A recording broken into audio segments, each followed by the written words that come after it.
He talked about the population crisis. He said that the seas would be dead by the mid-70s.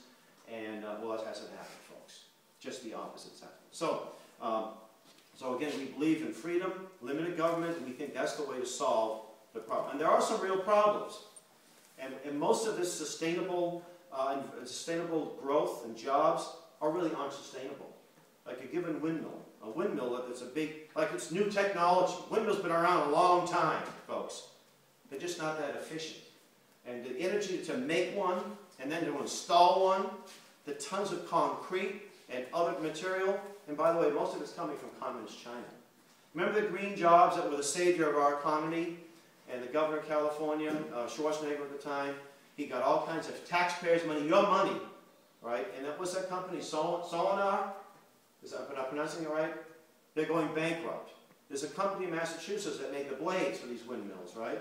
Subsidized by the Massachusetts taxpayer to the tune of $65 million for 500 people they hired. They announced that they're moving to China.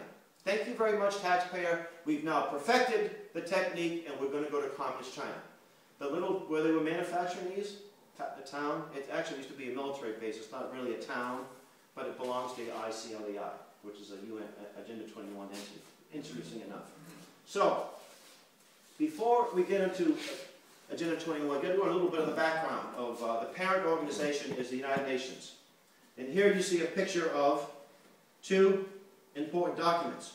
There's a third that I could put up called the Communist Manifesto, but the UN Charter sort of is a nice substitute because there's very little difference between the two. In the 10 plan, who has read the Communist Manifesto? Have we all read this? Years ago. Yeah, most of us have. Well, if we're in school or we've seen it around. There are 10 planks. And Marx basically said, if you adopt these 10 planks, you have yourselves a socialist country. The word communism didn't appear for many years later. It was called the Socialist Manifesto. They were afraid to use the word communist because there were a lot of people running around Europe that were not connected to Marx and Engels, and it was it gave communism a bad name, like it really needed a PR campaign. So they called it the Socialist Manifesto. But one of the key planks of the Communist Manifesto is the abolition of private property. That's the key tenet of sustainable development, which we'll be talking about in a few minutes. Okay. Also, complete control of education by the state. Another key element of Agenda 21 is to have the children in our schools are getting this stuff on a daily dosage all over the country, and practically every public school and many private schools, and yes, even some Christian schools are getting this. There are Christian organizations to address climate change and global warming, which does not exist. There's no man-made global warming, period. And by the way, Henry is a real good expert on that subject. He's got a science background, and hopefully we'll do some presentations on that. So, the UN Charter is a document that gives rights. The U.S. Constitution, and I'm sure we've all read that, is a document that protects God-given rights. The UN never says where rights come from, but they come from government. They come from man. And in the UN Charter, those rights, they give you a right, and the paragraph later, they qualify that right out of existence. The U.S. Constitution doesn't do that. It says that there are certain things we're giving to the federal government, some things to the state, the rest are up to the people, the 9th and 10th Amendments. But in order to have a constitution, what did John Adams say? It's for religiously minded people. It's wholly inadequate for everybody else. That's important. You don't find too many people at the UN that have a strong moral conviction. Okay? And I'm going to demonstrate that very clearly to you in a few minutes. This is what we call the house that Hiss built at the United Nations. This is the UN headquarters. I visited there once. It was sort of a nauseating thing to do, but I had at least.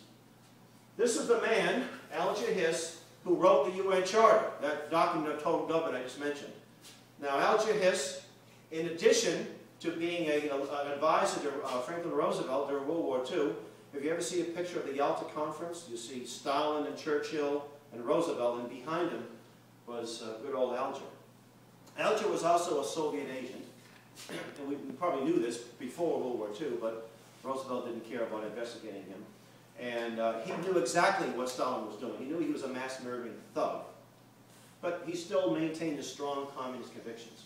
In fact, there's a great book, it's called Witness by Whittaker Chambers. It's a big tome of a book, but it's so well written you don't want it to end. So, I could tell the story in 5 pages, he tells it in about 500. but it's a fantastic book.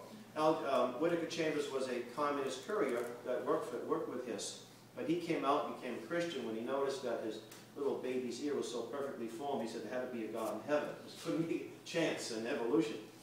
Anyway, Alger was not, by the way, from the inner city, from the urban, tough upbringing, so you can justify the guy's beliefs. He was a privileged, a man of the elite. Our enemies do not go after the downtrodden. They go after the elite.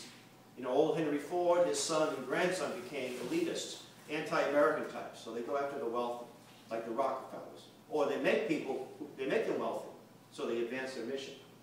So I asked the question, what possible good can come out of the pen or the mind of a man like this? Well, the UN Charter was one of the things that came out of it. Now, there are organizations in the United States and around the world they call NGOs, non-government organizations. And their goal is to promote the UN's mission. They are actually chartered by the UN to advance the mission. There's a couple of more popular ones. One is called the World Federalists, and their goal is for a global government, a one world government.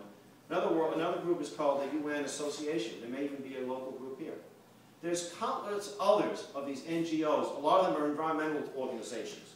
The Nature Conservancy, there's many, many others. I think Greenpeace happens to be an NGO. Now, we use the term NGO kind of loosely, because they'll say, oh, well, our group's an NGO. But it has to be certified by the UN. And in order to be that, you have to approve the UN's mission on one world government. Okay? There's so much misinformation out there. The UN is mankind's last and best hope for peace. Well, yes, we know there are problems, but we have to reform it. But what will we do without it? Okay? One of the things is it's a peacekeeping mission. That if we didn't have a UN, we've had another World War III or World War IV or what have you. Well, that's not true. That's a lie. Here's an example of UN peacekeepers. 1997, we had a military mission to Somalia, a UN mission. And you didn't see this on your daily newspaper. You didn't see this on your TV or on your radio. But if you got a magazine, you did. You also, if you got the Village Voice. How many people subscribe to the Village Voice from Greenwich Village, New York? Very liberal publication, so I hope you don't. But they wrote the story. So sometimes, you know, there are some leftists that have, you know, are decent people. There's actually a group, Democrats Against Agenda 21. So it's not always a left-right issue. Anyway, this took place in Somalia. Now, I spent some time in the military, like many of us in this room. I remember in basic training, they told us something about a Geneva Convention. We're all familiar with that? We weren't supposed to torture people, especially civilians. Right? That was forbidden. You could be court-martialed and even executed, you know, for doing something like this. Well, these two Canadian soldiers, under UN control, are torturing a Somalian national. He's a teenager. He eventually died, this boy. And they're smiling. You see that nice little smile? They're having a lot of fun. Hey, we get paid for this too. Isn't that great? Maybe racism was a motivation, right? But where was the outcry? But you remember the Rodney King incident? Oh, sure we do. We saw that time and time and time again, so many times that it caused a riot in its aftermath. But nobody rioted when this was going on, did they? This was a UN mission. And this is just one of many examples. This isn't just an isolated incident. We're familiar with Katanga in the 60s, where the UN went into a peaceful province and bombed it, bombed hospitals, killed children. How about UNICEF? The United Nations, it's fun for the children. You know, we trick or treat for UNICEF and all that good stuff. They had a pedophile ring at their headquarters. Did you hear about that? And then, was that national news? Oh, but if a priest is involved, you know, you're going to hear about that. Oh, a priest is a pedophile, and you should. You should hear about it. It's something that should be exposed, no question about it. But how come when they do it, it's not? And they should. In fact, the reporter that broke this story about a pedophile ring, you think he'd get a Pulitzer Prize? He was blacklisted by his colleagues, and I believe it was one of the Scandinavian countries that broke the story. Here's another example. Take some democracy or I'll blow your brains out. Again, this is all unauthorized. Here's another civilian. This is a, I think there was another Canadian soldier here. Democracy or die. That seems to be their motto. Now, what about, here's a book that I recommend. It's called Death by Government. I think it had a hard copy here. You can buy it for 10 or 12 bucks on Amazon. It's out of print now. A liberal professor from the University of Hawaii, probably knows Michael Dukakis because he's taught there for a while. He looked at genocide in the 20th century. He wrote this book in, I think, the late 90s. And he concluded more people are killed by governments in peacetime than they are killed during wartime in the 20th century. We had 2 major wars and hundreds, dozens of other wars.